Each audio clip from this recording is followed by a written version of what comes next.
Good morning, and welcome back to Daily Dhamma, a letter to our children. Today is November 23rd, and our reading is Wu Li. Reality is what we take to be true. What we take to be true is what we believe. What we believe is based upon our perceptions. What we perceive depends upon what we look for. What we look for depends upon what we think. What we think depends on what we perceive. What we perceive determines what we believe. What we believe determines what we take to be true. What we take to be true is our reality.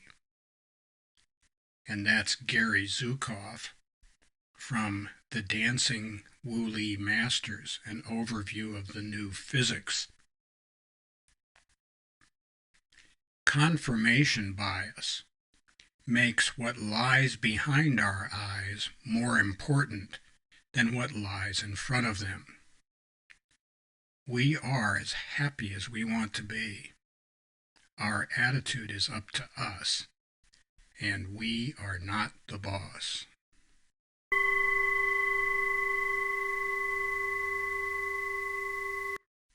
The toneless pinyin reading of Wu Li is usually translated as physics, but there are some word plays based on this.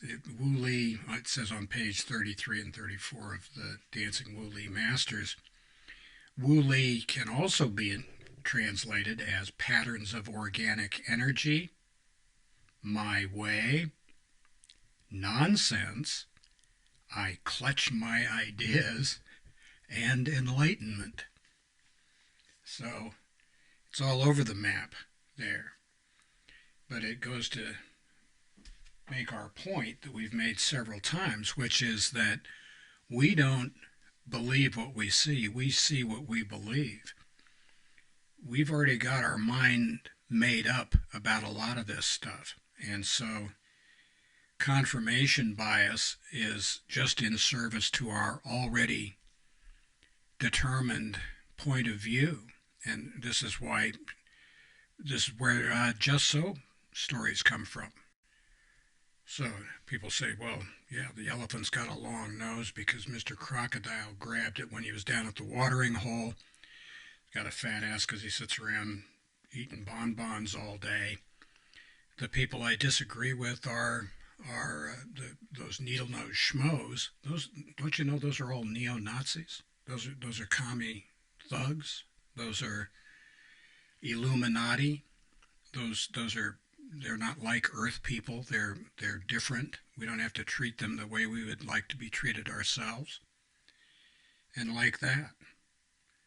And never underestimate the power of rationalization. People can rationalize just about anything so that whatever it is that they're doing is justified by the data points that they locate in real life. Of course, they have to reach over mountains of evidence to the contrary in order to come to some of these cockamamie conclusions, but most of us are up to the task. You know, I can wishful thinking. I can interpret anything to make it sound like I'm okay and you suck. And this is not the way things are supposed to go. I also find it very interesting that while the Wu Li Masters is mostly about regular physics, he talks an awful lot about quantum entanglement, in which if you've got an atom over here spinning right, and it's entangled with another atom on the other side of the room or the other side of the country or out in outer space, it'll spin the same direction. When you change the one, the other one changes too. And people say, well, that's kind of crazy. As Buddhists, we look at volitional comic formation, which is we knew it was wrong and we did it anyway, and that this karma has effects that are felt across time and space, and like that.